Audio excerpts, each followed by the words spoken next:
नमस्कार, आप देख रहे हैं द हिंदी समाचार ऑफिशियल और मैं हूं प्रतीक्षा। G7 समिट 2025 में पिछले 6 सालों में पहली बार ऐसा कयास लगाया जा रहा है कि प्रधानमंत्री मोदी इस शिखर सम्मेलन से दूर रह सकते हैं। G7 यानी ग्रुप ऑफ 7 जो दुनिया की 7 सबसे बड़ी विकसित अर्थव्यवस्थाओं का एक प्रभावशाली समूह है, जहां वैश्विक राजनीति, सुरक्षा और आर्थिक नीतियों पर फैसले लिए जाते हैं।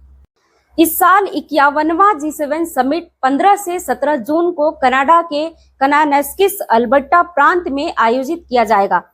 इस सम्मेलन में रूस यूक्रेन युद्ध और पश्चिम एशिया की स्थिति जैसी वैश्विक चुनौतियों पर चर्चा होने की उम्मीद है। वहीं सूत्रों के मुताबिक कनाडा के द्वारा भारत के प्रधानमंत्री नरेंद्र मोदी को अभी तक कोई भी आमंत्रण नहीं भेजा गया है। इसलिए पिछले 6 सालों में ऐसा पहली बार होगा कि भारत के प्रधानमंत्री नरेंद्र मोदी इस सम्मेलन में हिस्सा नहीं लेंगे। अब आइए जानते हैं कि G7 की शुरुआत कब हुई थी और कौन-कौन से देश इसमें शामिल हैं। G7 की शुरुआत 1975 में हुई थी और इसमें America, Britain, Canada, France, Germany, Italy और जापान शामिल है। भारत G7 का सदस्य नहीं है, लेकिन पिछले कुछ वर्षों से उसे विशेष आमंत्रित देश के रूप में बुलाया जाता रहा है।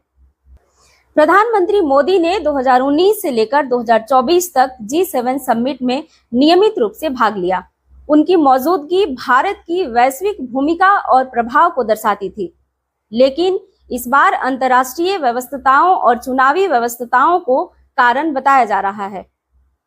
विदेश मंत्रालय के अनुसार भारत G7 की मीटिंग का समर्थन करता रहेगा और संभवतः एक उच्च स्तरीय प्रतिनिधि भारत का प्रतिनिधित्व करेगा। भारत के लिए G7 में भागीदारी का मतलब है जहां वैश्विक मंच पर अपनी बात को रखना, जलवायु परिवर्तन, डिजिटल गवर्नेंस और इंडो पैसिफिक सुरक्षा जैसे मुद्दों पर संवाद करना और विकसित देशों के साथ रणनीतिक साझेदारी रखना। लेकिन अब ऐसे में बड़ा सवाल यह है कि क्या भारत की अनुपस्थिति से कोई अंतर पड़ेगा और क्या यह भारत की वैश्विक रणनीति में कोई बदलाव का संकेत है। देखते रहें द हिंदी समाचार ऑफिशियल। धन्यवाद।